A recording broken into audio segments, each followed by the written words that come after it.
ఇక్కడ 8th class లో కదండి, ఫస్ట్ చాప్టర్ లో మనము ఫస్ట్ ఎక్సర్సైజ్ లో 10th 11th problems important models ఉన్నాయి. వాటిని ఒకసారి మళ్ళీ చూద్దాం. విక్రమం లేని అకర్ణీయ సంఖ్య ఏదవుతుందంటే 0 అవుతుందండి. ఎందుకు అని మీరు క్వశ్చన్ వేస్తున్నారు అనుకోండి, అప్పుడు మీ దగ్గర ఉన్న సొల్యూషన్ ఏంటంటే విక్రమం అంటే 1/, అని రాయగలగాలి. 1/0. అసలు ఇది పాసిబుల్, ఇంపాసిబుల్ కాదని, పాసిబుల్ కాదు కదా అసలు.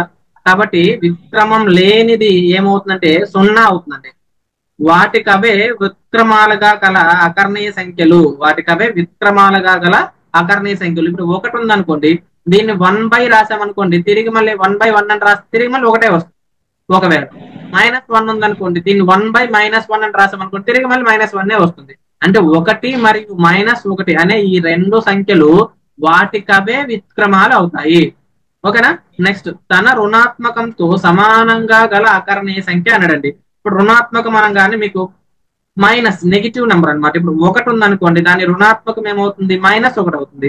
2 ఉందనుకోండి, దాని రుణాత్మక సంఖ్య ఏమవుతుంది? -2 అవుతుంది. కానీ ఇవి ఇప్పుడు సమానం కాదు కదా. కానీ వాడు ఏమంటున్నాడు, అలా సమానంగా ఉన్నది అడుగుతాడు. అలా ఉండేది ఒకే ఒక సంఖ్య ఉందండి, అది 0. +0 అన్నా -0 అన్నా సేమ్ వాల్యూ ఉంటుందండి. సో కాబట్టి రుణాత్మకంతో సమానంగా కలిగిన అకర్ణీయ సంఖ్య ఏమవుతుంది? 0 అవుతుంది. ఇక్కడ నెక్స్ట్ 11వ దాంట్లో ఉన్నా చూసారనుకోండి, 0కు విక్రమం ఏమవుతుంది? ఇందాక మనం మాట్లాడుకున్నాము, 0కి విక్రమం అంటే ఏం చేయాలి? 1/, అని రాయాలి. 1/0 రాసామనుకోండి, అసలు దీనికి ఇంపాసిబుల్ కండిషన్ అనమాట. కాబట్టి 0కి విక్రమం లేదు అని రాయాలండి మనం. ఓకేనా. నెక్స్ట్, వాటికవే విక్రమమైన సంఖ్యలు సేమ్ అదేనండి. క్వశ్చన్ ఇక్కడ ఇచ్చాడు మళ్ళీ. +1 అలాగే -1, ఇవి రెండు వాటికవే విక్రమాలు అవుతాయి. నెక్స్ట్ చూసారంటే -5 యొక్క విక్రమం ఎంత అంటాడండి. ఇది విక్రమం అంటే ఇక్కడ గుర్తులతో మీకు అసలు పని లేదండి. చాలా మంది ఏమనుకుంటారు, -5 యొక్క విక్రమం +5 అంటారు. తప్పండి. ఇది సంకలన విలోమం అయితే ఇది రైట్ అవుతుంది. ఇందాక మనవాడు కూడా పొరపాటున గుర్తు మార్చేశాడు కదా. సో అలా పొరపాటు పడద్దు మీరు. అది సంకలన విలోమం మీరు చెప్తున్నది. అప్పుడు ఏం చేస్తాం, మనం కేవలం గుర్తును మారుస్తాం. వాడు ఇక్కడ ఏమడుతున్నాడు, విక్రమం అంటున్నాడు. విక్రమం అంటే ఏంటి రూల్? 1/, అని రాయాలి. 1/-5 అవుతుంది. దీన్ని ఇంకో రకంగా చెప్పాలంటే -1/5 అవుతుంది. ఎందుకంటే డినామినేటర్ లో మనం మైనస్ ఉంటే దాన్ని న్యూమినేటర్ రాస్తాం కాబట్టి. సరేనా. లవంలో రాసినప్పుడు ఏమవుతుంది? -1/5 అవుతుంది అనమాట. సో ఇది ఆన్సర్ అవుతుంది. సో జాగ్రత్తగా ఉండండి. నెక్స్ట్ క్వశ్చన్ చూద్దామండి. 1/x యొక్క విక్రమం అడిగాడండి. 1/x యొక్క విక్రమం అంటే మనం విక్రమం అంటే 1/, అని రాయాలనుకుంటున్నాడు. 1/x 1/1/x అంటే ఏమవుతుంది? భిన్నం రెసిప్రోకల్ అవుతుంది. సో అప్పుడు మళ్ళీ తిరిగి మళ్ళీ ఎక్సే వస్తుంది అనమాట. 1/x కి విక్రమం ఏమవుతుంది? x అవుతుంది. అదే x కి విక్రమం ఏమవుతుంది? 1/x అవుతుంది అనమాట. సో రెండు అకర్ణీయ సంఖ్యల యొక్క లబ్ధము ఎల్లప్పుడూ ఏమవుతుంది అన్నాడు. ఏ రెండు అకర్ణీయ సంఖ్యలు అయినా తీసుకోండి, వాటి యొక్క లబ్ధము ఎల్లప్పుడూ, కొంతమంది ఆప్షన్స్ మనకి ధన సంఖ్య అని ఉండొచ్చు, కొంతమంది రుణ సంఖ్య అని చెప్పారు కదా, రుణ సంఖ్య ఉండొచ్చు. ఆప్షన్స్ ఇది కూడా ఉండొచ్చు అండి. అకర్ణీయ సంఖ్య అని ఉండొచ్చు, ఇంకా ఏదైనా ఉండొచ్చు. అంటే ఆప్షన్స్ మీరు గెస్ చేయగలగాలి. సో ఒకవేళ రెండు అకర్ణీయ సంఖ్యలు తీసుకోండి. నేను ఇక్కడ -2 + 3 తీసుకుంటానండి.